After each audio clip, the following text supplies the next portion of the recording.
Good evening, everyone, and welcome back to another episode of It's a Football Thing. It's Tuesday Night Madness. It's the recap show, and there is plenty to recap. We are going to look at Chelsea and Arsenal doing the business. Most of the London clubs doing the business, to be honest, except West Ham. Robbie is so upset about the derby that he couldn't even be bothered putting on a shirt. So we've got sad singlet Rob tonight. RJ and I, well, we're both happy. We're in our yellow. We didn't plan this. It just happened this way.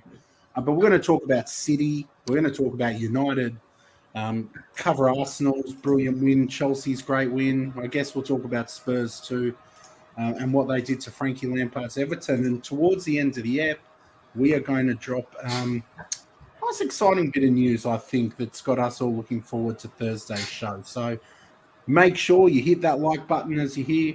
Make sure you sub if you haven't already, because we're now on the road to 600, which sounds a little bit funny to say. Boys, how are you, Robbie? What's going on? Not much, mate, to be honest. Just, looking forward to this. I've been pretty bored, obviously, staying at home, so this is something to look forward to. Yeah, that's it. Look, I was trying to catch up on some great football this morning whilst at work, so I'm feeling pretty good too. But someone who always is feeling pretty good, our man RJ. Always feeling pretty good, as you said, Scott, especially when we've got the time to chat with you fine lads and those in the live chat. What can I say? It's good to have our club on the rise. Rob's He's on the run. had enough. He's on the run. Enough. Look, I'll say this. I, for one, didn't see that coming, okay? Hopefully he does come back in. So, he'll be back. Look, Scott, it's a pleasure to be back, but it's also a pleasure to welcome the fine crew as always. So we've got Lottie in the house. We've got my man, Concierge of Crime, making his way back. Big 3 points, and we'll touch on that for sure. Robbie, you're back, mate. We're just welcoming those back into the IFT couch. So we've got Declared, Martin. He must be very, very happy. 5-star performance from your Spurs, which we'll definitely explore. Emad, we've got Alex. And you know what? I think it's time we get into it. I think for the first part of the conversation, let's go on Spurs' impressive 5-star performance. 5-0 against a very sour-tasting Toffees. Scott, I know you had a few words to say, and I know you like to throw little punches on little Paul Frank. So tell me about it, mate. What did you make of the performance of Spurs? Look, I've had a few moments on this pod where, and it's not the tipping moments because I've been awful there, but just as some little pearls of wisdom or little oracle moments. For example, the Matty Ryan signing to Arsenal. When Frankie Lampard was given this job, straight away, and people laughed at me, I said I would have taken Sam Allardyce every day of the week over Frank. You did? You did say that? Frank's not turned this around. Now, as much as I like putting it on him, I'm not going to blame all this on Frank because Everton were in a state before he came. But he's not the kind of manager that's going to come in and turn a club around. Miz, nice to see you, my man. Welcome. But Frank's not the kind of manager who's cut out to come in and turn a club like Everton around. I just think this appointment stunk. I would have just kept their manager. I would have kept him. Benitez, Rafa, you think? Yeah. He'd already had some systems. Frank just isn't the man. A good win for Spurs. Harry Kane overtaking Thierry Henry on the Premier League all-time goals. It's you look at Harry Kane neutrally, and I'll shut up after this. You look at him as a neutral, and it's disappointing that such a talent is going to get to the end of his career and have no trophies to show for it. What a waste! What a waste of a talent. Look, we don't need to be better. We can both be yellow wiggles here. So, yeah, bad appointment with Frank. Congrats to Harry Kane, but you should have left. It is what it is. This is what Spurs do. They'll probably lose this next match. Robbie, what are your thoughts about this comment? Because I'll give mine in a moment. Was it just a case of Everton were very poor, or were Spurs just very good, or is it a bit of a combination of both? And just your thoughts on Frank and a little bit about Harry Kane as well. Definitely a bit of both. As Marty pretty much predicted last week, the roller coaster of the Spursy roller coaster was back in action, and we've all said it. They've got the quality in that team, and when they turn it on, they've got goals in that team, and they can be on fire. and then when they turn it off, they're just dull. So, but that Everton was just shocking, man. After conceding the first goal today, they reminded me a little bit of Bielsa's lead throughout the season. How they just had no structure. They didn't shut up shop. They were just like a sieve, and they just got torn apart so quickly. Like the game was done and dusted by halftime. So a little bit of damage control just to keep another 1 or 2 goals after the second half. But you have to give credit to Spurs, mate, because considering again where they've been, like I said, losing one weekend, knocked out of the cup to Middlesbrough, and then said five goals, in the Premier League, no matter who it is 5 goals at the end of the day, and some class goals. I think Kulusevski again. I'll keep singing his praises. I think he's adapted to the Premier League great. Son and Kane, when they're on, they're on. So a great win for them, and they're putting themselves back in the top 4 in the hat again. And what about Frankie? Because we got a good comment here from obviously those that know Miz. He's very profound in the Chelsea community, runs a great channel, The Other Side of the Coin. We've had some really good discussions on this. And what I love most about Miz is he's not afraid to tell it how he believes it is. Whether or not we agree all the time, we don't, but we always have that mutual respect. But he's come out here with this comment here, and I admit, and I'm going to talk on my view on it very shortly.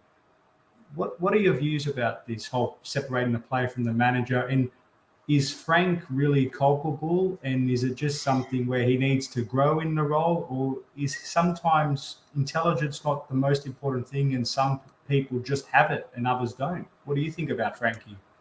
Look, for me, do you want to go first, Robbie? No, I'll quickly go first. For me, when he got appointed, I said that I thought it was an okay appointment because I really I thought he'd done a really good job at Derby. I watched him quite a bit of that season when he was at Derby. I thought he was really good. I thought he'd done a decent job with Chelsea the first year you had him. Obviously, Chelsea is a lot higher up the bar and a lot more ruthless.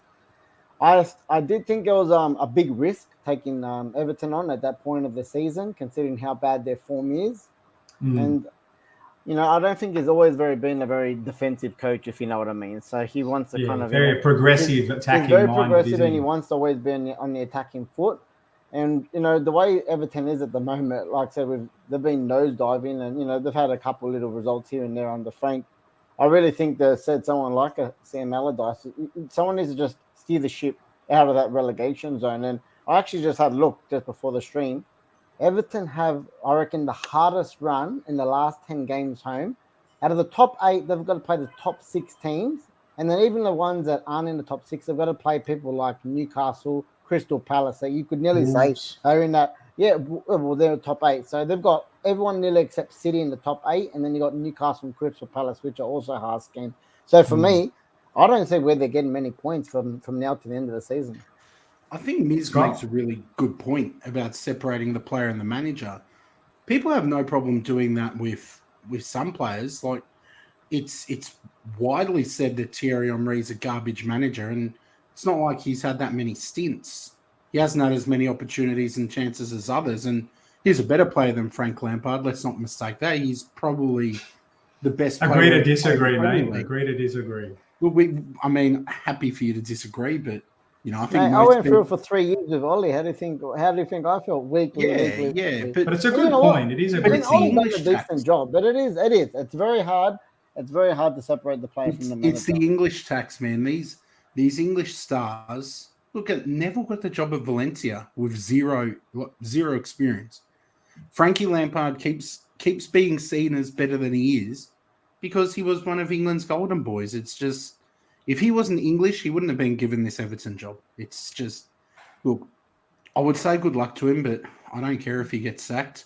It was a stupid choice by him to take this job. He's gambling with his career because if he gets sacked and fails here too, he's not going to get offered another Premier League contract. He's going to have to then go to a lower tier and work his way up. But look, I don't see him as giving up. I don't think Frank Lampard's a kind of character who would just give up and say, well, I failed at Chelsea.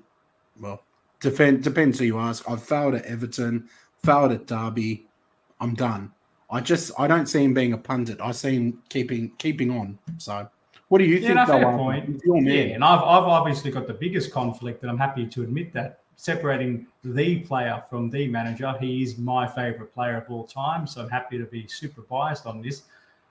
Let's get some facts out on the table. Everton have been hopeless all season. They have put themselves in contention for relegation before Frank took on the job. I looked through all of the pages. I've spoken to a lot of Everton fans afterwards, part of this Frank Lampard account I run. And all of the comments are, these players are going to tank us. Keane is awful. Pickford, some of the goals he's been letting in. Yep, don't pick them. Lampard swaps Keane at halftime. Reguilon scores within a minute straight after halftime.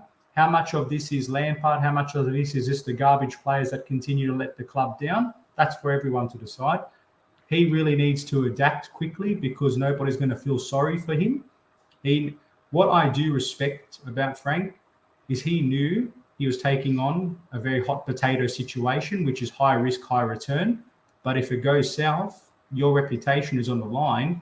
But at least I respect the fact that he had courage to not just go and take an easy job in this reign, because he left Chelsea under bad circumstances. We all know that.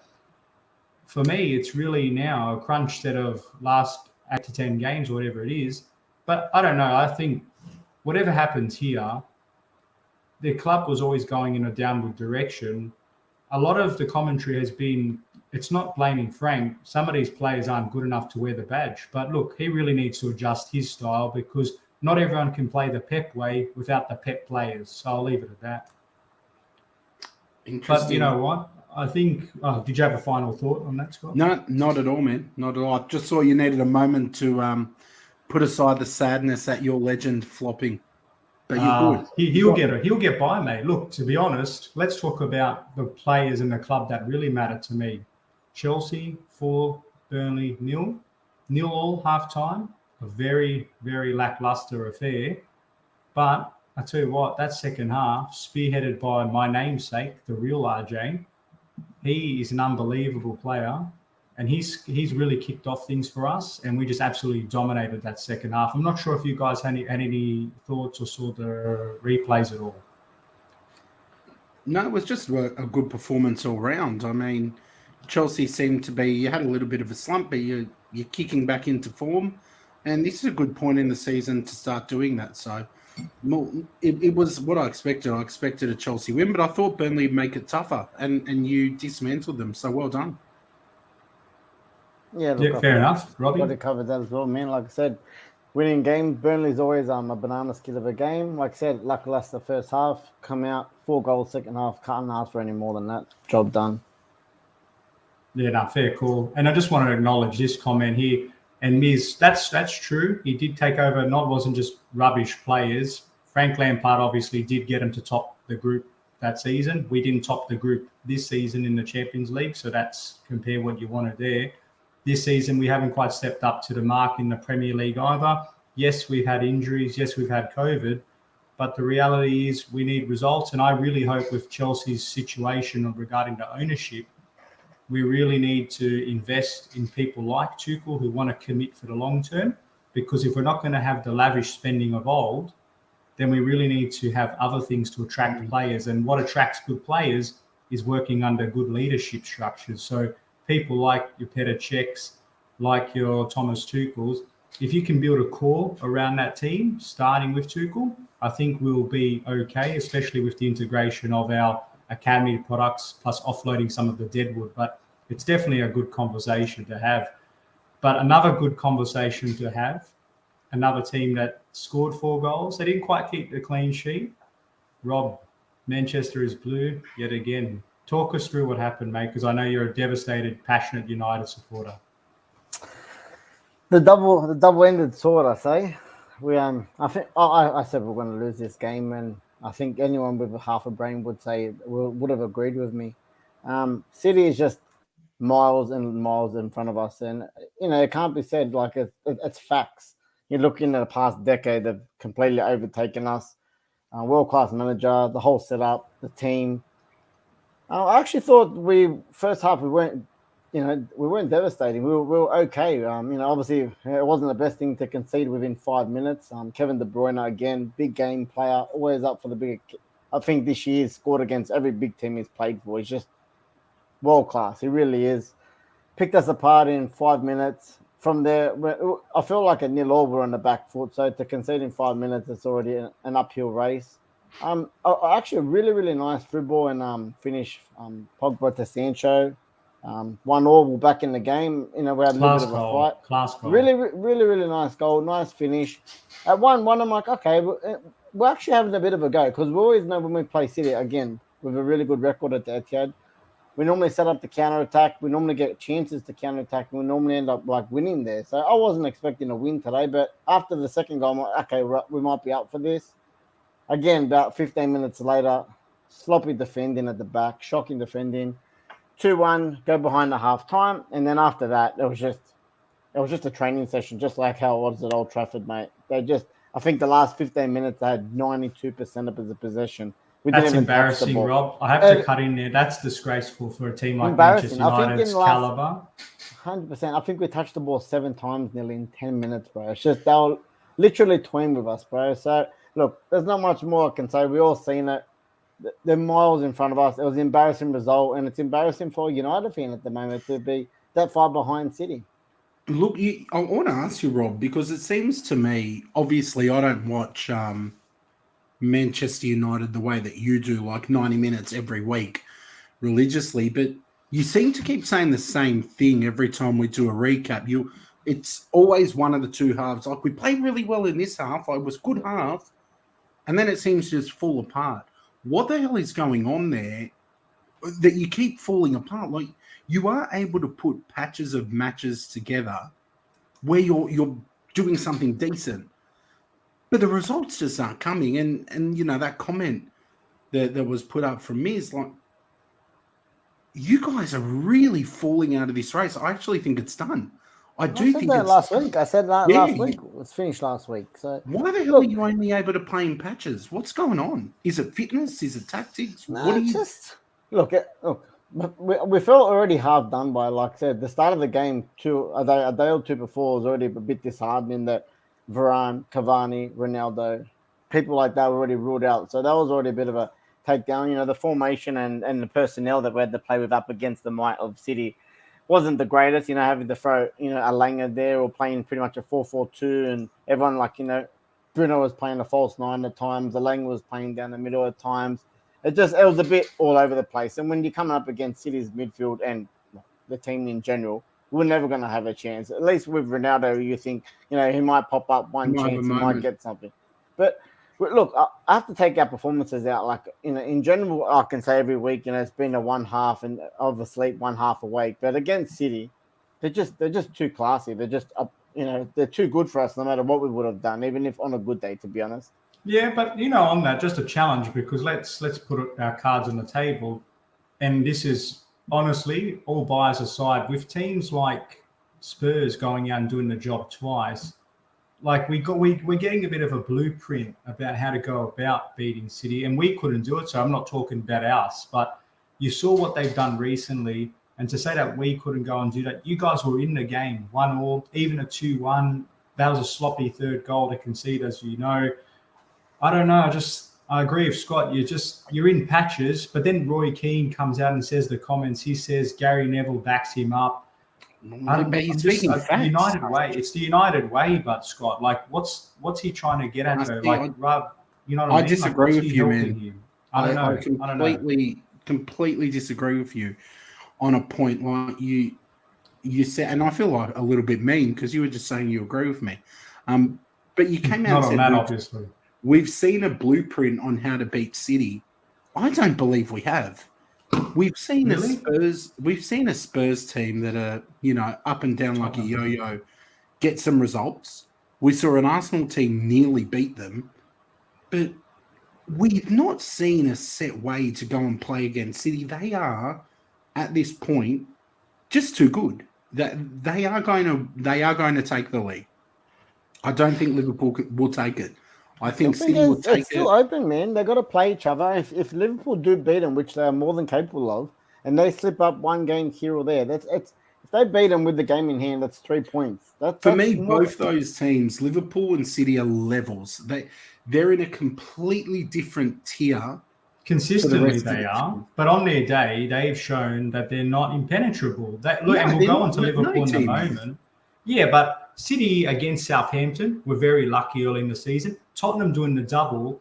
You can't just go and say that nobody's shown you how to unpick some of their weaknesses. So I disagree against that. They have shown that they have some vulnerabilities. Teams just haven't been brave enough or smart enough to want to play that ugly way. So, look, the point is City are the champions for a reason, but it's more about a conversation from Robbie's point of view about it's one thing to appreciate how good they are, but do you agree with the sentiments from the pundits, ex-players like Keane and Neville, that they're just missing that certain character evolved? And is it just, how long does it take? How many seasons does it take for you to satisfy yourself that they're going to be back in that conversation, Rob?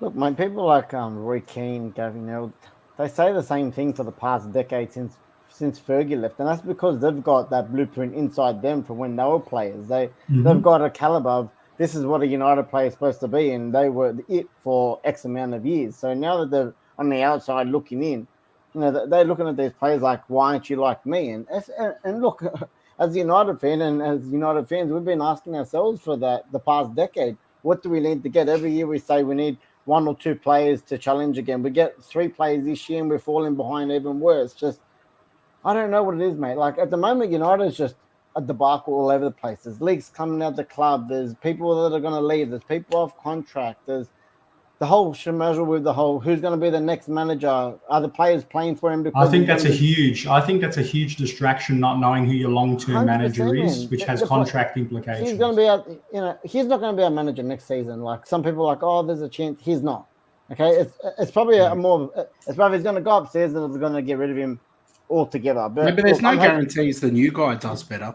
I mean, we all thought Ragnick would do better, and we said the same when LVG came in. We said the same when Jose came in. We said there's the same no guarantees. And I think, sorry, go on.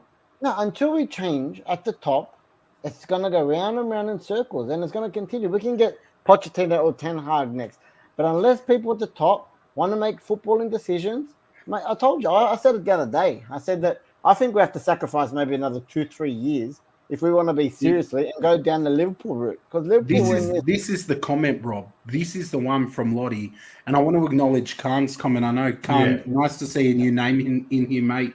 Make sure you hit that sub button if you haven't already. But he has pointed out in his comment, I'll just pop Khan's back up, that City and Liverpool are clear, and that's what I was saying. Like one-off knockout games, yep, fair enough, but they are at the next level, and I think Lottie's hit the nail on the head here. I didn't believe in this, and I still don't know if I'm fully there when I look at my own team. You guys know how skeptical and critical I've been at times, but I'm at a point now where I'm feeling like I'm starting to see that culture change, and I haven't agreed with everything Arteta's done, but I'm seeing that it's starting to pay dividends in the way the team fights and the way the team show togetherness, and that's not just been about signing the right players. It's been about letting players go, bringing in a coaching staff that support you, at times being transparent with the media. Arteta, I think, is still in the process of doing a really good job, and I don't think I understood how big a job it was to change that culture, but you guys really, I think, need to start this process. There is a long way to go. Oh, I completely agree. And like I said, mate, someone's got to just take the punt instead of, like I said, I can say we'll miss out top 4 this year. What will happen again? We'll get a new manager. He'll get backed. He'll probably make top 4 this year. And then the Glazers they're happy with that. And that's how our cycle's been. We go back to Europa League. We have to spend money. We make top 4. They don't back the manager. They end up sacking the manager. And it's vicious cycle, Rob. It is. And it's been like that. It's the evidence is there that it's been like that. 4 or 5 managers now after Fergie, and it's just continuously going like that. So I said, we have to really, I said the other day at Liverpool, they were for years and years and years. They said they kept trying to get that. They didn't have great players, and then bang, they made the decision. We're going to go get Jurgen Klopp, and we said we're going to back him, and we're going to give him a 5-year project. That's the thing, Robbie. They backed him 5 years. It didn't happen overnight. Yep, and that's if you ever look how long it took Liverpool to get to where they were, it wasn't overnight, mate. They came 7th, they came 5th. They lost Europa League semi-finals. They lost Carabao Cup finals. And then once like I said, it took him nearly 4 years to get to the top of where they were. But the whole time they were back with him, they gave him the players he wanted. Again, a lot of smart buys in that time for a lot of good value at the same time as well. But, mate, they've been 3-4 years now. They've been on fire or nearly untouchable, both in Europe and in the Premier League. So, I feel like it's better to just sacrifice a couple of years, try and get everything back on course and build for the future than just do the same thing every 2 or 3 years. We're doing the same cycle going. So without putting words in your mouth and to acknowledge Miz's comment here, would you say in a nutshell the root cause stems from the top, Robbie? Is it the board thing that cascades to the bottom, or is it the bottom up? The top, it starts, everything's always from the top, mate. Because right now, we don't even know right now, someone like a Ralf, we've bringing someone like a Ralf in with a little bit of a footballing thing to move him upstairs. Who's to know that if the Glazers, even when he does move upstairs, are they going to let him even do what he wants to do? They've got to back him to say, hey, we bring you in as a director of football or sports director to try and get our, to bring us into the modern game because we're so far behind everyone in footballing terms. But if they don't let him do what he wants and get the players and the manager he wants to make a structure, what's the point again? If they're going to rot him, the whole thing is going to be rotten to the core anyway. So, like I said, it's all going to be from the top, man. Unless we let him do what he wants, which we have to trust that he's going to do the right thing, it's just going to be round and round and round again. You know what I think, Scott? I'm not sure if you've seen this thread as well on Twitter the other day. I think it was I can't remember, it was the Swiss someone anyway. It was like a thread about the Roman Abramovich era, and they were talking about the commercials on-field, off-field. And the one thing that stood out to me was they're talking about the profitability of the clubs. And one thing I noticed in there was, Chelsea's obviously spent a lot of money and in negative on the profit side of things, but won a lot. But you look at who's at the top of the tree, net profit, Manchester United. So I'm thinking, again, they're winning the balance sheet Premier League. This is an ownership group that care about global net profit. And you even look at their Twitter pages, and someone made the observation, Manchester City, 7 Premier Leagues, Chelsea, Champions of Europe, blah, blah, blah. Manchester United, sale 35% off all kits. What is their motivation? It just seems all about money, money, money. Do you refute that, Robbie? And Scott, any thoughts on that? You can't refute that. I mean, it is what it is. This is one of the scourges of modern football. I mean, don't get me wrong, Arsenal are the same, Chelsea are the same. Money's always. Don't fool yourselves and think that these clubs are more worried about us than they are money, because money is at the forefront. You can tell, look at the amount of merch shops Arsenal put out, where can't wait for my new Stella McCartney Arsenal shoes. Like, it's hugely important, Scott. We shouldn't dismiss the importance of money. You need it to keep up. So, look, to me, of course, it's about money. I don't think Robbie would be able to refute it either, because he's aware it's all about money. 100%. And again, it's sad to say, I'm sure we've all seen that little picture from Opta Sport that put out the other day from the last 10 years since Fergie won, where we are against City. We've nearly spent the same amount of money as City. So we can't say we haven't spent money. One was 1.2, one was 1.25 billion. They've got 11 major trophies. We've won and we've had 3 since our last Premier League title. They're next level. What's that saying to you right there? That the footballing decisions are all wrong. They wanted to have a structure. They've got a good academy. They went in and got good managers, and they've built a future. And we've just, what do? We want to go get an Alexis Sanchez. We want to go get a Ronaldo. We want to go get anyone that's going to. It just shows their motivations are not aligned. One's interested in growing the football club to bridge the gap between themselves and the other side of Manchester. And the other one's just interested in going to the boardroom and saying, look how profitable we are. And look, that's just how modern football works. So we're naive to think that it's going to go back to the glory days. But speaking of money, let's talk about the richest club in the world, a team that's absolutely on fire at the moment. And we've got our good friend Paul from the Toon Review back in here, which was a fantastic guest with us recently. And he must be absolutely buzzing. A very nervous win in the end, 2-1, I think it was, against Brighton. But you know what, Robbie? I think you've got to put your hand, where your mouth is. They are now a team that's looking more and more likely to avoid the dreaded drop, and who knows where their next season in the Premier League is going to look like. Any quick reflections on that? Paul's calling top 6 next season. Well, big call. Look, humble pie for me, mate. I was always going to stay on they're going down train, but look, they've turned it around. I didn't expect them to turn around this quick, to be honest. They've really been in good form. They're doing all the right things. Look, their main objective this season was to stay out of that relegation battle. Then they've moved up nearly, by the end of the season, they could be mid-table. So that's a great accomplishment. And like I said, we'll see what happens next year with them. Yeah, looking just quietly on Newcastle because I've had their back. I've had their back from day dot. I've stood up for the Newcastle fans on this channel. And that's Scott's backup team, by the way, next season when Arsenal missed the top 4. Listen, if Arsenal weren't in the Premier League and didn't exist, I would probably be a Newcastle fan. Santiago Munez was my second favorite player of all time after Henry, but it's good to see them doing well. I don't think anyone can hate Newcastle. I mean, they're besides Sunderland maybe, but they're a great team. They've got passionate fans, people like Paul, Shane. You've got to love their fans. And for them, having battled down the bottom for so many years, I'm looking forward to seeing some exciting times for Newcastle. I'm not going to lie. Everyone shows teams like Villa plenty of love. Why not show it to Newcastle? I want them to finish high, but not as high as my boys, of course. So Eddie Howe's done a good job. I think he's put a lot of respect. He's done very well at Bournemouth as well. Another example of a progressive manager. But you know what? He's had the experience. He's had the highs and lows, and now he's starting to show his worth. So full credit to Eddie. I just wanted to give him a shout out. Absolutely, yeah. So no, happy for them. Very happy for them. Almost as happy as I was for my boys, RJ. My Arsenal boys. Tell me that you guys watched the highlights. Top 4, Arsenal's the bottle now. It's done. Oh, Take it to the bank. It's done. Top 4's finished. We're locked into that 4th position, and we're coming for Chelsea's 3rd. He wants to be Arsenal in this week. That's good to. Arteta in this week. That's nice to see, Scott. Arteta out next week, I'm sure.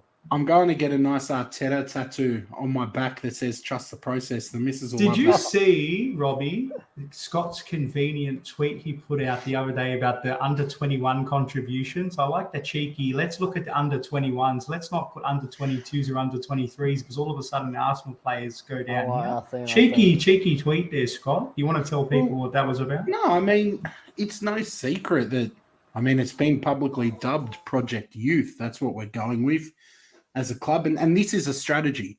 We just talked about how United have some reinventing to do. Not every club, and I'm talking about us, we were never going to go and buy, 3 or 4 £100 million players.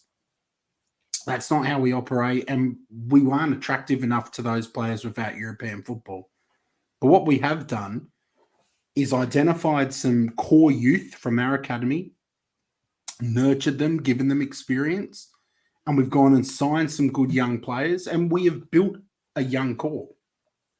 To see 3 of our players on that list for goal contributions is brilliant.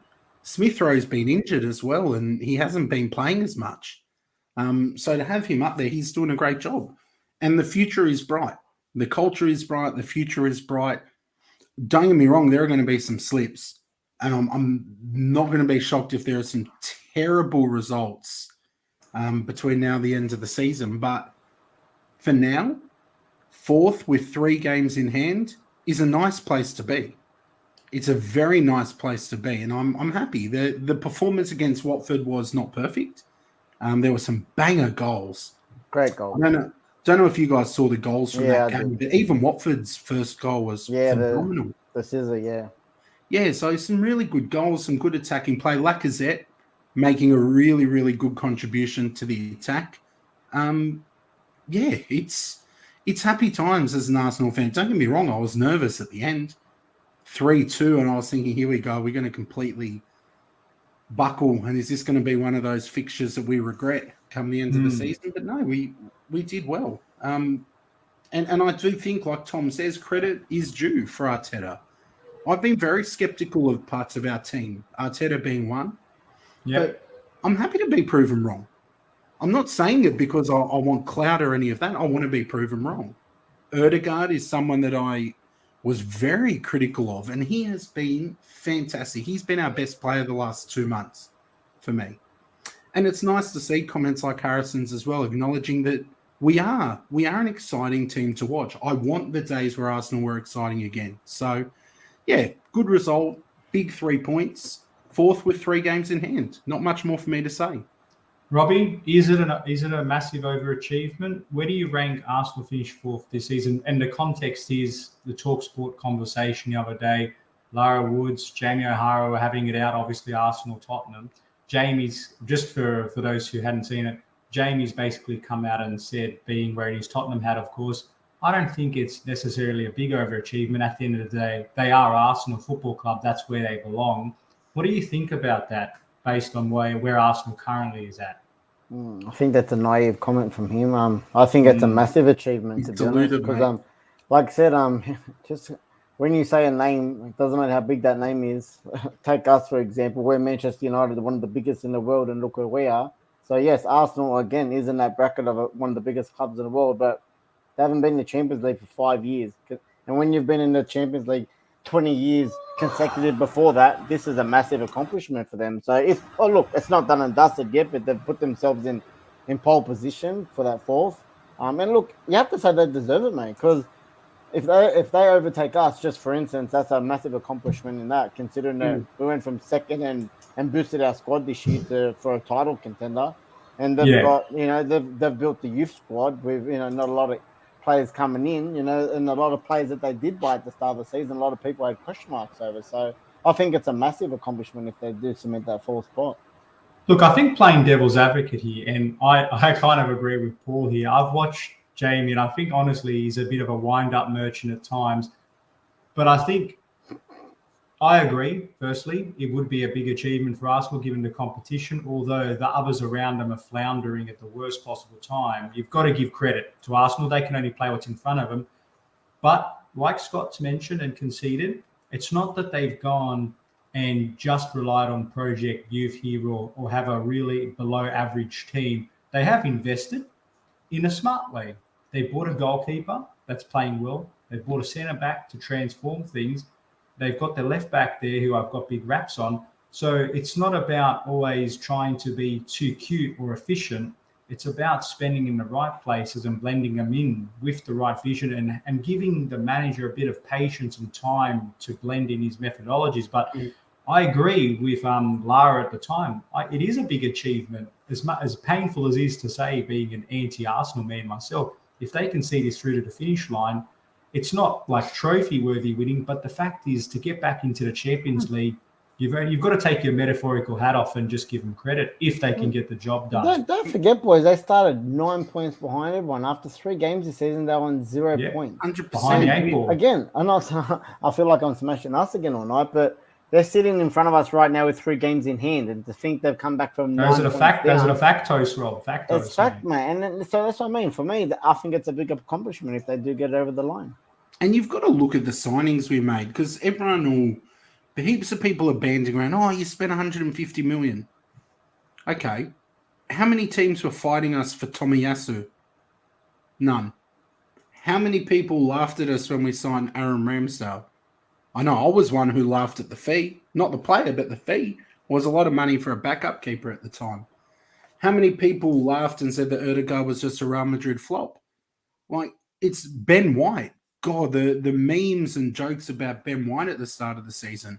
It's not like we went and bought. I think it was more about the money they paid, Scott. Sorry, maybe, I think they paid overs. Even you acknowledge that they paid overs. At the time, it felt that way, but I look at it now. It doesn't. I don't feel like 34 million for Erdegaard was overs. In a climate where if you guys get Champions League, none of that matter. None of that matters. In a climate where Harry Maguire's 80 million. I don't think paying 40 or 50 for Ben White now is a rip. Paul's a little bit excited there, which is good to see. But yeah, it's exciting times. I'm happy at the moment, and long may it continue. I would be stoked with a top 4 finish. Stoked. It would be beyond my expectations. I was happy with top 6. 4, I'm told. You know what? Speaking of top 6, just because there are a couple of other big results, and I did watch this game as well. Liverpool, West Ham. I tell you what, I thought that was an opportunity for Chelsea to cut the lead down between us, or the gap rather, between us and Liverpool. It was a pretty rubbish goal, to be fair. They did miss a couple of gilt-edged chances, but so did the Hammers. I couldn't believe the Lanzini missed shot he had and some of the decisions that they were making there. I just thought this wasn't their day. Liverpool were exposed. Scott, you talked about City and Liverpool being levels above, but I tell you what, West Ham on the day, they should feel very aggrieved for not being able to at least walk away for a point. Robbie, am I being fair with that or being a bit generous? I only seen the highlights of this one, mate, so it's hard to comment. The goal's pretty much all I've seen in this match, so I can't really comment on this one. Yeah, unfortunately, I had to sacrifice this match as well to the gods of sleep. So I'm going to leave it with you. But look, all I'll say is that Liverpool, if you want to be a champion team, you've got to win the games that you don't even deserve to win, i.e. City against Arsenal. So doesn't matter how close you get, you make your own luck, and it's just about locking away those 3 points. That's it. Nothing else matters. Not in this Premier League. It's too tough. I like that. Sorry, your point using Arsenal. Look, that's okay. Quickly, I'll watch on a similar kind of game. I don't want to go too much into it, but did anyone think anything different of the new league's manager and their performance against Leicester? Because I've never seen the game so one-sided in my life, and Leicester was lucky to get away. They won 1-0, and that was very, very lucky for them because the new manager, I reckon they definitely got that bounce. He definitely tightened them up, mate. They had plenty of chances created. They were just unlucky and not clinical. And, like I said, if they continue that under this new guy, they might be able to stay up because we've all seen under Bielsa, I thought they're definitely going to go down. So, look, a little bit of credit to Leeds there. I don't like saying that, but I think Leicester were very lucky to get the points in that game. Yeah, I agree. There were a couple of other results, and we're not going to go into them in great detail, but unless you guys had any particular insights you wanted to share. But Aston Villa, very impressive 4-0 victory. We had Crystal Palace 2-0 as well over Wolves, which is another very big result for the high-flying Eagles. And Brentford, 3-1 win over Norwich. I thought, again, another very impressive result. Did any of you guys have any key takeaways from any of those games you wanted to bring up? I'm good, man. Look, nothing too in-depth from me. Just obviously Villa did well, but Villa's consistency has been so up and down. They just haven't been able to lock. I had Coutinho captain in my fantasy Premier League, which was good. And we'll have to have a look at that on Thursday night. But they just need consistency. I think they're better than their position on the table. But another good result for Patrick Vieira too. So coming along as a manager in leaps and bounds, he's doing a great job proving that quality midfielders can be quality managers. Or Conor Gallagher can rescue him like Mason Mount did for Frank at Derby, maybe. Chelsea. Quick score update on the tips, boys. Arjo's now on 148, Scott 136, and I'm on 156. So, Scotty, you're starting to catch up a little bit there, mate. Mate, I've been in good form. I've been in very good form, but let's see. There's still plenty of time. Well, we've got Champions League now, boys. I know, Robbie, Scott, I know you probably don't have much interest in talking Champions League at the moment, maybe next season. But, Robbie, I know we've got a bit of interest in talking that. I'm not sure, Scott, if you've got the screen you want to share, but we can always read it out, of course, if you don't. A couple of big games tomorrow morning. Being an Inter fan, I've got a very big interest in one of them. But Bayern Munich-Salzburg, this is actually a very open tie at this stage. I thought it was going to be a little bit more lopsided, but it hasn't been the case. Where do you guys see this one playing out? Yeah, look, I agree with you, Arj. That first game, I think that's a massive result, 1-1 for Salzburg over there. Any result against Bayern is a big result. But look, I always tune into the Bundesliga, and Bayern have had a few slip-ups in the last few weeks against, people that they're normally like a certain win. You'd put them in your multis every week at $1.06 and they'd win, but honestly, they've dropped some really weird games lately. So I still think at home they'll be too strong for Salzburg, but I do think they'll give them a headache. So I think they'll just edge this one by Munich. Yeah, look, I agree, and they'll edge it, but Salzburg have given them a tough time in that first leg. I don't think it was easy for them. We'll have to see what they do, but Bayern should go through for me. Yeah, I'm with you on that. There should be enough just on experience and that little bit of extra touch of class. Hopefully, it'd be nice to get an upset here for all of the other competitors, but unfortunately, I just don't see it happening. I tell you what, though, the other game there, Liverpool-Inter, it's a bit lopsided now based on where the odds lie. Inter will feel aggrieved by not making this a little bit more of an even kill type contest. But based on the gap now on the aggregate scoreline, I have to put my head over heart here. I hope it's a bit more closer than what the scoreline could be, but the Reds should do enough to get by. I think they will win probably, I'll say 2-0 as well in this game. What do you guys think? Rob, you first. Yeah, it took the word down my mouth. I was going to say the same score prediction. Look, we all know Anfield, one of the hardest places to go, especially in Europe. It's going to be a big fight for Inter. 2-0 down already. Are they going to come out firing straight away? And then I could see Liverpool, picking them apart, especially that Luis Diaz guy. I really, really like him. I can see him playing. He's electric. Look, if Liverpool won it, I reckon they could even rest a few players. And, I could, even if they would be happy with a 0 or draw. But, look, they always like to win. Klopp likes to keep momentum. I reckon, 1 or 2-0 to Liverpool as well. Yeah, I can't see anything other than Liverpool going through. This is an interesting point, though. Don't you think, Scott, though? Pranav makes a good point here. No, if Inter score first, could they be potential? No? Okay. Yeah, I agree with Pranav here. Yeah, I disagree. I think first goal or not. Like I said, there's no away goals anyway. Otherwise, obviously, Liverpool would have been even more in a better advantage. But I just don't. They don't score that much, man. Like I said, Inter's going to have to come out and really be clinical, which obviously on the weekend I think they scored 5, but besides that they haven't really been. It's good confidence booster heading into this match. It is. They didn't have the same. It wasn't against the same amount of quality that they won against. But look, I just think Liverpool at home are going to be very hard to beat. Even if Inter do score first, I could still see Liverpool winning 2-1, 3-1 even. Yeah, fair call. All I know is Liverpool are not perfect at the back, and if Inter did score first, it'd be a real test of their mettle. I'm speaking from the heart there. I'd prefer Inter to win over Liverpool, trust me. I think it'll be a very hard ask. Miz says it all here. That's right. But we digress. Let's go to the next matches, though. We've got the aspiring Champions League winners and world champions, Manchester City, taking on Sporting. That's not even a contest, I'm putting it lightly. City can play the under 12s and they'll still advance in this. It's 5-0 up. It's at home. It's not happening. That's it. I don't even. Do they rotate significantly though, Rob? Given the Premier League is now a lot closer than what they were. I think they're crazy if they don't, to be honest. Because seriously, they've got a lot of young players. They've got a great squad in general. They could put their second squad on to give everyone a run, and they'll probably win 5-0 again. But even if they wanted to go down and play some academy players, I still think they've got enough to. Even if a 0 draw or 1-0, even if they lost 3-0, worst case scenario, they're still going through. So City's in the next round. So no risk game for them, isn't it? 0. No risk at all. 100%. No, they could play their under 8s and they'll still win. Yeah. It's almost a no risk, no benefit because it's all you rest everyone so nobody gets injured. At the same time, if you win, it's a bonus. So it's only upside. I'd love to be Manchester City's position, that's for sure. What about this one? This is going to be a really good game, man. I don't know. I'm still undecided, so don't come to me to the end. Look, I've been on a PSG train on this fixture since the first one.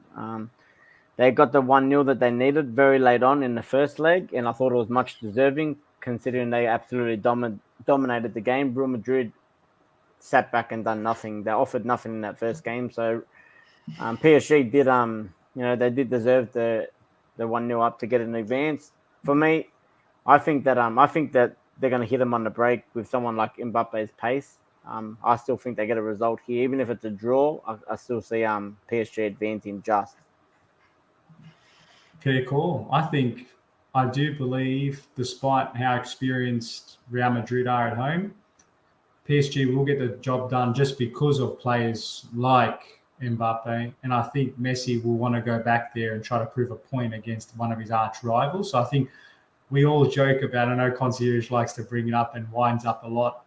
Pessi, this is a time for the 7-time Ballon d'Or winner to show just how incredible he is while his mate is on the sidelines being a modelling agent somewhere. So it'll be an interesting game. I'm very excited as a neutral on this one.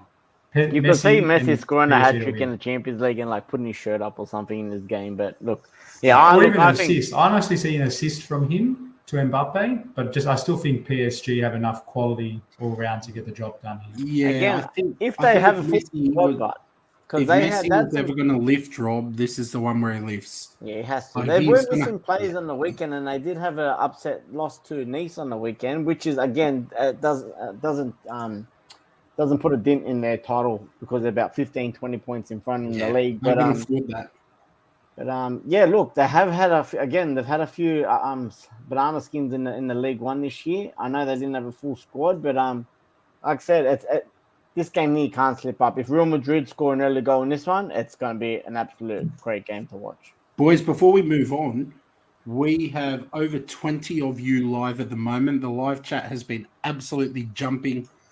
So thank you to all of you that have come in. I know there's some people in here as well who run some channels that need a lot of love and attention. So we appreciate them all being in here. We appreciate all of you. If you could do me a favor, I've got some self-esteem issues just because I'm looking at the like button and there are 18 likes on this video and there are over 20 of you. So just need 2 more of you who have probably just forgotten, of course. It couldn't be that you don't like what you're seeing or you wouldn't be here.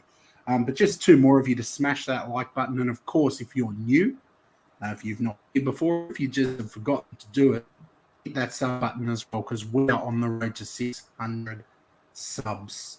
Sorry, RJ, just wanted to throw that in. I'm having a great time watching this live chat tonight. It's pumping. Absolutely. We've got all the great controversial topics covered. We've got the analysis from the honest United fan. We've got Arsenal fan that's very happy to see Arteta in this week, Arteta out next week. It's all happening. Chelsea's ownership situation. Who knows? Conor McGregor might be our owner next week and we'll be coming into the octagon pumped up. So at the end of the day, we've got some red hot action. The Premier League has been really kind to us this week. The Champions League is going to be really hot. We've got a huge guest on Thursday evening, so we are going to reveal that right at the very end. But I don't think I've missed any games, have we, guys, to preview? No, mate. We're ready for the good stuff now. The good stuff, meaning the great stuff, meaning the quick fire round. I'm prepared this evening, so that should be a headline itself. But Robbie, I know you like to lead the way better than what Ronaldo does. Wink, wink. Why don't you give us a quick fire? All right, boys. I've got 2 quick fires now. Quick fires tonight. Crash Team Racing or Mario Kart? Which way are you going? Mario Kart for me. Ooh, I got to go CTR. I was a big fan. I used to have the steering wheel and everything.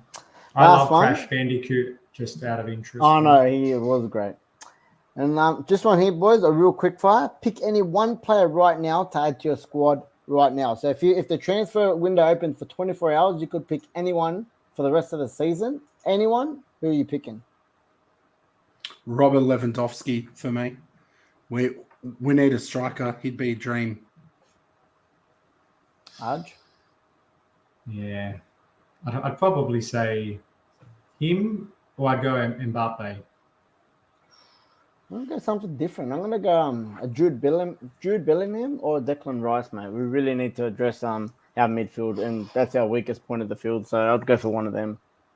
Declan Rice would go all right for you guys, I think. Yeah, I still think we're going to we're going to go for him. We're going to have a go anyway. I know Chelsea's going to be our main competitor, but I still think we've got. No, we don't spend money anymore, mate. That's under the Roman days. We're all about the academy. Oh, yeah, Roman hasn't sold yet, man. I could see this doing a big U-turn, and he's going to come out, and it's all going to blow under the bus. I could see it happening. Hollywood headline: Roman stays here. Yeah, that's it. Boys, from me, I've got mine organised for once. We've done this before, but I always like doing this because if you're like me, you could give 1,000 answers to this question. Just give me something else that really grinds your gears. Something that frustrates you, seriously. Yeah, I was actually thinking about this the other day. I hate when you let someone in and they don't say thank you. It shits me all the time. That's the worst one for me. Like, yep, I always let people in. Always like, yep, and I actually sit there and wait for them to like do the acknowledgement, and then I'm just like, you can imagine what I'm saying when they don't. So Rob follows them home just to let them know what he thinks about that. It is singlet as well, ready to go. That's a burn job, that one. Scotty? You want me to go next? Look, something that grinds my gears is people who aren't punctual. I don't know if Carlos is still in the chat, but mate, he's notorious for it. I grew up with him. He'll be here later. Late. Sorry? I said he'll be here later. Yeah, no, people being late for things, like, it really bothers me. I'd rather get somewhere an hour early than 2 minutes late. But I like Marty's answer there. What about you, RJ? What grinds your gears? Consistent inconsistency, right? Can't handle it. I need the consistency. And also, when people just like to make an argument with no sound logic, they just do it as a bit of a wind-up. So You've been that really talking grinds my Spurs gears. fans. Oh, mate, been talking to some non-football fans. I'll leave it at that. I love that Carlos has called me racist. Carlos, I didn't say your nationality. I didn't even say your nationality. This is all about you as a person, mate, not about your race. That's for sure. That's for sure. I have another one for you as well. Would you rather have Danny DeVito or Danny Trejo play you in a movie of your life? I just got that on the website. I thought it was so stupid that I had to ask. I'm a big DeVito fan, mate. I like Danny DeVito, so I'll say DeVito. He's got your height and my width. And my hairstyle.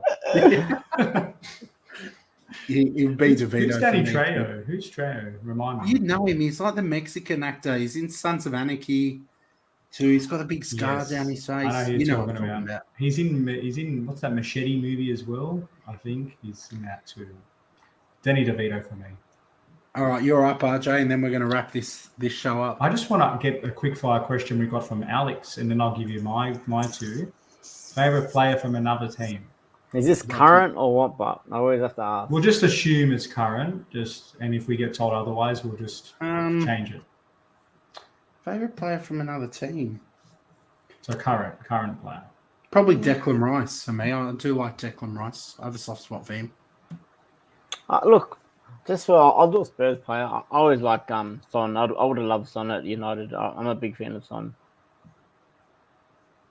Fair enough. For me, it's Messi. I've always been a big Messi fan, and he's my favourite. But good shout-outs, boys. Oh, some good answers in the chat. Yeah, I was trying to keep it Premier League based. Yeah, no, that's right. Fair. If it was Premier League based, then I'd probably say Rice. I think he's got a lot of qualities, but there's a lot of quality players here. Just quickly on Ericsson, did anyone see that footage with him and Brendan Williams? That was a crack. That was gold, man. He looks like he's just about to give him. He's ready to go. He's ready to hit him, and then he's like, "Oh, I can't hit this guy. I'll give him a cuddle." That was awesome. I loved it. Yeah. I like Khan's answer. How good's Khan? Saka. Great shout. Great shout, Khan. Very good. Very good. And look, Alex did say from any era. So from any era, let's just go another one.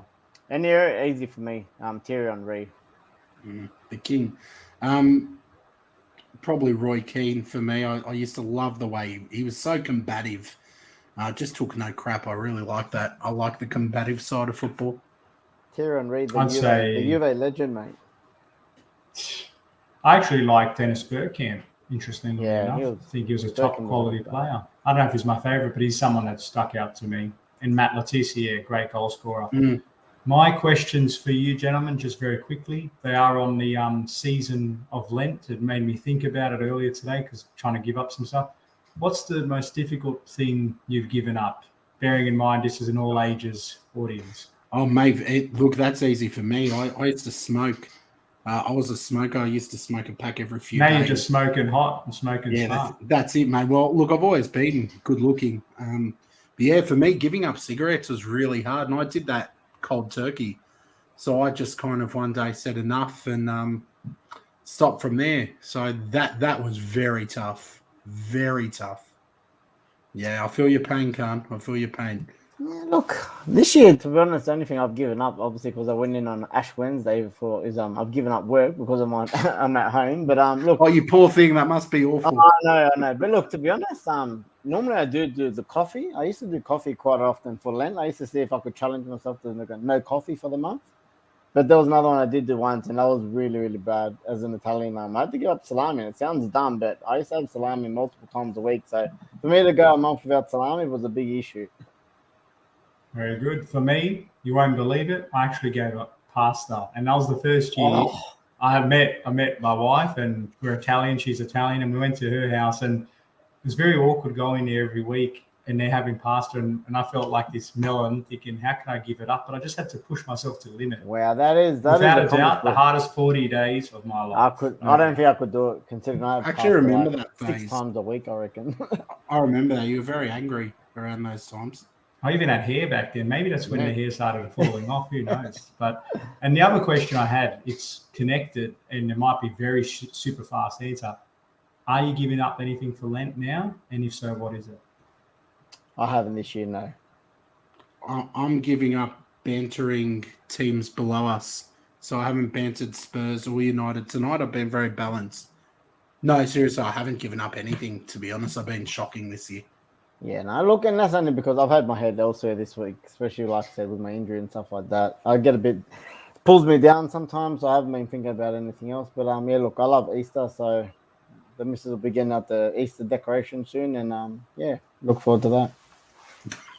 I think Tom's got the answer of the night here. Giving up enjoying football. Knife to the heart. I love it.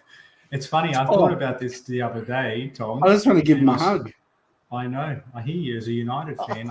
I've given up hope of any further lavish spending as a Chelsea fan. The days of being reckless are out the window. Luckily, we won it all before the big exit.